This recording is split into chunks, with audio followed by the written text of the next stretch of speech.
I don't ever slow up, no I don't take shit. I got no love for the fakeness. If you wanna play tough and wanna hate this, I'll always show up. I don't ever slow up, no I don't take shit. I got no love for the fakeness. If you wanna play tough and wanna hate this, I'll always show up and make a statement. I don't ever slow up, no I don't take shit. I got no love for the fakeness. If you wanna play tough and wanna hate this, I'll always show up and make a statement. Everything. Valentino Rossi tampaknya belum sepenuhnya ikhlas melihat Marc Marquez menjadi pilihan tim pabrikan Ducati untuk MotoGP 2025. MotoGP 2025 akan menjadi episode baru dalam perjalanan karir seorang Marc Marquez di mana dia akan mendapatkan status sebagai rider pabrikan lagi. Ya, Baby Alien untuk kedua kalinya menyandang status tersebut dengan membela tim pabrikan Ducati usai pergi dari Repsol Honda pada akhir 2023. Dengan kata lain, Marquez di musim depan akan berbagi garasi dengan murid kebanggaan Valentino Rossi yaitu Francesco Bagnaia. Tidak sedikit pihak yang menyoroti langkah skuad Borgo Panigale dengan memilih Marquez sebagai tandem Bagnaia di musim depan. Berbagai pro dan kontra mengiringi langkah peraih 8 gelar juara dunia tersebut, salah satunya datang dari Valentino Rossi. Pria yang telah dinobatkan sebagai legenda MotoGP itu sebelumnya terang-terangan menyebut bahwa kehadiran Marquez tidak dibutuhkan. Bagi Rossi, Marquez tidak akan membawa pengaruh apapun dalam pembuktian Bagnaia sebagai salah satu rider hebat di MotoGP saat ini. Bagnaia tidak perlu membuktikan diri dengan mengalahkan Marquez mengingat dia merupakan juara dunia MotoGP di 2 musim terakhir. Bagnaia tidak membutuhkan Marquez di garasinya untuk membuktikan bahwa dirinya nomor 1, kata Rossi. Dalam perjalanannya mendapatkan satu tempat tersebut, Marquez berhasil menyisihkan Jorge Martin dan Enea Bastianini.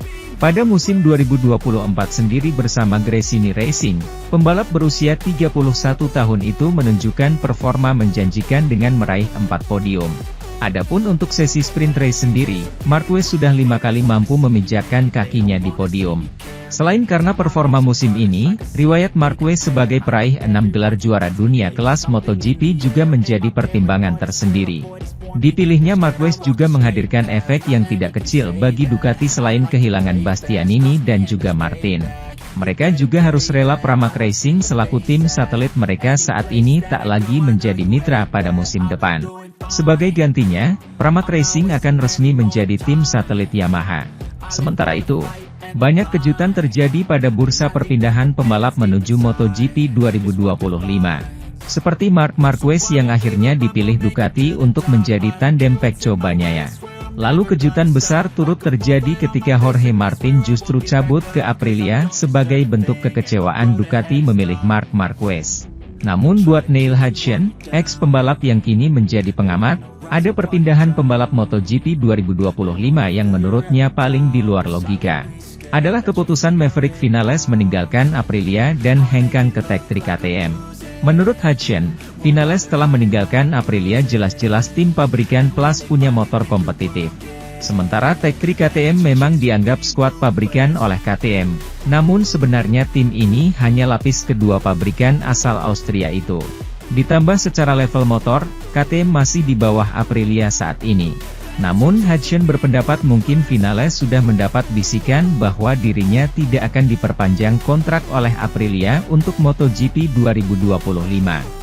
Jadi ketimbang didepak pabrikan asal Italia itu, Vinales memutuskan mengambil pilihan lebih cepat meninggalkan tim. Pindah ke Tech 3 KTM yang bukan tim pabrikan utama. Menurut saya itu adalah langkah yang aneh. Tapi dia tidak malu membuat langkah aneh. Pendapat saya tentang itu? Dia mungkin memiliki petunjuk, sebuah saran, bahwa Aprilia tidak akan memperpanjang kontraknya, tambahnya. Usai Vinales diresmikan ke Tech 3 KTM, memang Aprilia diketahui mencari pembalap Italia atau dari negara mereka.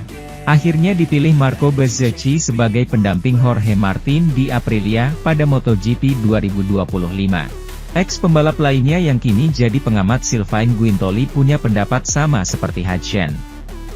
Sepertinya Vinales tidak akan diperpanjang kontraknya di Aprilia.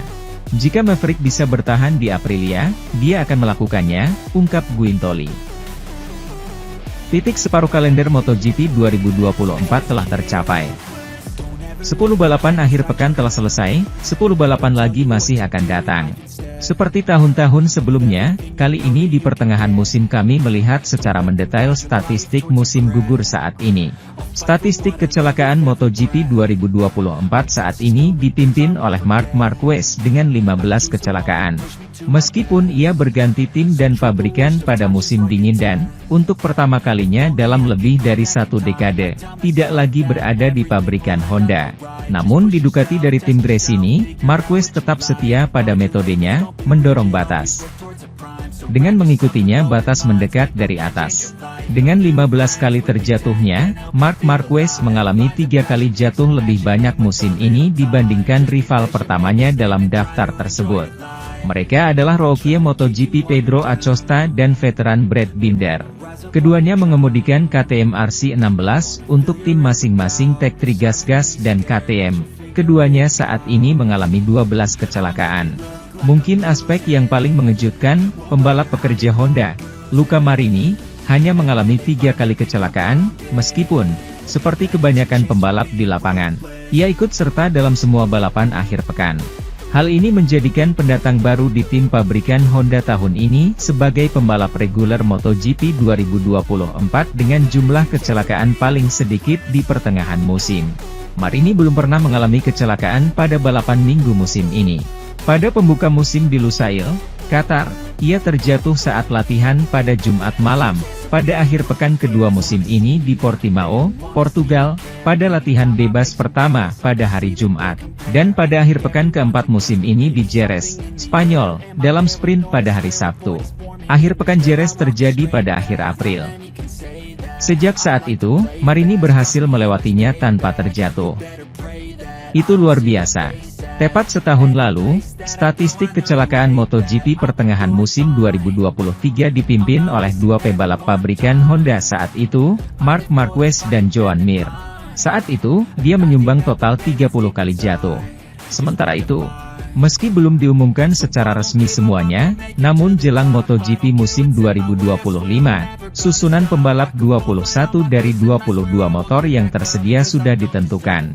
Hanya ada satu ruang kosong yang tersisa.